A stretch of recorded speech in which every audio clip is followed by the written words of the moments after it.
Like and subscribe right now. Or else this will be in your bed tonight. All this time, I'm lying in the bed torn between a desperate need to howl from the pain in my nipples, and the overwhelming fit of hysterical laughter I've been fighting to keep buried inside myself ever since this whole thing started. What is your fetish and how did it go wrong when trying it? Been meaning to write this as a full post on today. I ducked up, but the short story is my girlfriend tied me up and put a vibrator in my ass while sucking me off. Then turned me over and told me to push it out. It wasn't budging, so I pushed super hard and it flew about 2 meters across the room. Even though I had cleaned my ass, it was followed by a good spurt of liquidy crap mixed with lube that went all over my girlfriend's leg. My husband wanted to duck me in front of a mirror so I could watch him pound me. He was being dominant and moved me to the mirror. We ugly. So ugly. Not me, but my friend. They had a big handcuff fetish. My friend handcuffed her hands behind her, and started the sex. He had the bright idea to also cuff his own hands behind his back. I had to retrieve the keys that were on the top shelf of their closet. They refused to tell me how long they waited to call me. My fiancée likes being choked lightly.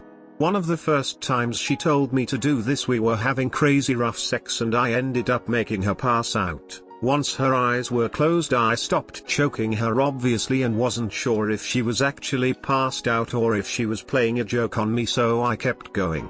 Once she opened her eyes a few seconds later, she was back in the game so to speak and didn't ask any questions. I felt bad and couldn't finish, and I haven't really choked her since. Like a week ago, my boyfriend and I were doing some really rough sex and he shoved my panties into my mouth. I wasn't prepared and had my tongue kind of up, so he pushed the underwear in with force, under my tongue, forcing it up and back farther than it was supposed to go. I felt a pop and pain and, yeah, he tore my frenulum under my tongue. I know how heartbreaking it can feel to hurt the person you love, even on accident, and on top of that I was otherwise super into the sex, so I just kind of readjusted my mouth, the underwear, and my tongue so it didn't really hurt for the time being and just rolled with it. Had some awesome sex. It was super hard to tell him after because it was otherwise really hot and passionate and I felt worse for him than I did about my mouth, but I needed someone to look because if it was bad I'd have to go to a doctor or something. It's all good, mostly healed now. But I really otherwise liked what we were doing and didn't want to ruin it for future sessions, plus I wanted to avoid that "oh god I'm a piece of crap" feeling so bad. Early into my relationship, me and my girlfriend started experimenting with food, for some reason. We came up with the idea for there to be a cinnamon roll wrapped around my dick while she gave me a blowjob and for her to eat it during, for some reason. We heated it up to make it easier to slip on, but it was too hot. I kept trying to push it on, but it was burning me. I eventually ignored the pain and pushed it down forcefully for some reason. It burned like hell and I yelled out in a pained tone, "I'm ready." My girlfriend couldn't stop laughing. I angrily pulled it off and threw it back on the plate. My pee-pee hurt like hell. Terrible experience. I like it when a guy talks a little filthy in bed and takes control once in a while. I prefer taking control, being on top more so. Usually most guys tend to be a little too much. When I started dating my ex, I realized that he was very straight-laced and wasn't comfortable with saying stuff or taking charge. It was really, really adorable and cute, at first. In an urge to get him to say stuff, I tried getting him randy by texting, whispering pretty explicit stuff in public. Usually, he doesn't reply but tends to get the message and get things going. On one occasion, he had too much wine and finally decided to whisper something very explicit back. That was also the first time I realized he was equally perverted, the first time I met his grandparents and father, and the day I realized that he couldn't whisper. I thought it would be hot if I let my friend bang my girlfriend while I watched for a little bit. It was not. My then girlfriend and I talked about it a lot. We wanted to try something new and we thought bringing in one of my best friends would make things a bit more interesting. So I asked him and at first he was hesitant, but eventually he said he would try it. The original plan was to have him get it started and then I tag team in and finish everything off. At the start, all three of us were foreplaying, and for some reason she seemed more interested in him, but I just brushed it off as welcoming. Eventually I realized that she's only interested in him and he was a pro at sexing, unlike myself. It kept going for a while until I finally gave up and I knew my turn wasn't coming. So I went into the bathroom and started playing phone games. After they were done she was saying how much she loved the experience and was willing to do it again. I broke up with her like a few days later. I should mention that this was a while ago, when I was still young and stupid. I learned my lesson and will never let it happen again. I had a big thing for older women, and I had also always wanted to hook up with a woman I met on a plane, the latter more of a goal than a fetish. Finally in my mid-20s it happened, and I hit it off with a woman 16 years my elder that I met on a flight, and got her number. Yada, yada, yada. After a few weeks of hooking up later, I was over for a visit, when the ex-husband decided to drop off the kids, 12, 14, and 16, an hour early. We were caught mid-act, and the oldest girl almost walked in on us before the door was slammed in her face by her mom. To make matters worse, it was right around the start of the school year, and the dad was dropping off desks or something. While I was quarantined in the bedroom and freaking out, the co-op had to come up to get my keys to move my car, so the ex-husband could back his truck into the driveway. I never saw the guy, but he 100% knew I was there, and that was super awkward. Finally, after what felt like an eternally long time to bring in some desks, the ex left, and I proceeded to do the walk of shame in front of her kids. I don't know who had the bigger crap-eating grin, her 14-year-old son, or me when I entered his mom for the first time.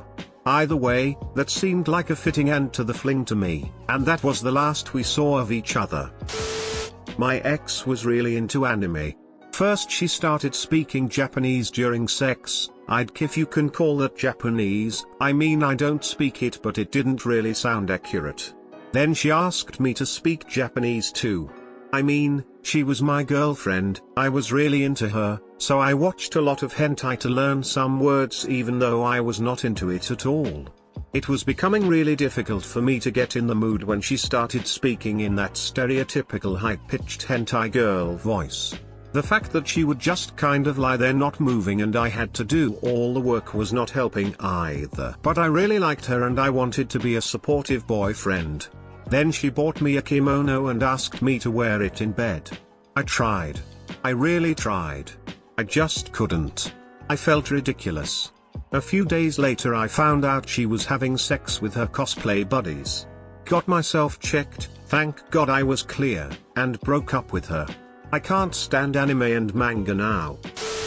So I have a serious femdom kink and my ex was an incredibly apt dominatrix. Her living situation at the time was a bit odd though. Herself and her siblings had rented a house in the same estate as her family home, and the window of her bedroom faced the window of her family's kitchen. Her mum was also a fairly social conservative type when it came to sex. So basically, I'm tied to her bed and she's doing all kinds of delightfully wicked things to torture me, when without warning we hear footsteps on the stairs. Apparently we forgot to lock the front door in our lust when we arrived. It was quite a movie cliche making out while going in the door and pushing each other up the stairs kind of arrival. So she instinctively does the only thing she can do and throws a blanket over me. Unfortunately, in her haste and given that we only had a couple of seconds, it landed on my naked body but didn't obscure either my feet or my arms, all of which were tied to the bedposts. It also pushed straight down on the clothespins she had clamped to my nipples, so as her mum is opening the door, this blanket lands and I let out a sort of "yo hello there mom how's it going" sort of babble. Now her mum and myself had always got on. Her mum doesn't acknowledge the weirdness of this situation at all, she just starts chatting to me about college and stuff, and then invites me to stay for dinner because they're having my favorite dessert. Grand I say, sounds good, all the while dying of the searing pain in my nipples, which my girlfriend realizes and shoots me these sadistic smirks out of the corner of her lips, just so only I can notice. After a minute or so her mum excuses herself, but not before motioning with her finger for her daughter to follow her outside, which she does. Now in normal circumstances, you'd expect the parents of someone you're fooling around with to be mad at you when they catch you in the act, but to my astonishment, once my girlfriend had closed the door behind her, I then hear this explosion of shouting in the hall outside, to the effect of, "What do you think you're doing to that poor boy? He looks absolutely terrified. Let him go this instant." My girlfriend, clearly trying her best to keep a straight face, attempts to fight back with "Mum, he likes it though." To which the response is, "Like duck, he likes it. He's a nice, normal lad and you can't treat him this way." All this time, I'm lying in the bed torn between a desperate need to howl from the pain in my nipples, and the overwhelming fit of hysterical laughter I've been fighting to keep buried inside myself ever since this whole thing started. When my girlfriend came back in after finally getting rid of her fuming mum, I was severely punished for embarrassing her like that. Dinner that night was one of the most awkward, wanting to die, yet hilarious experiences of my entire life. Like and subscribe for more r/ask Reddit videos.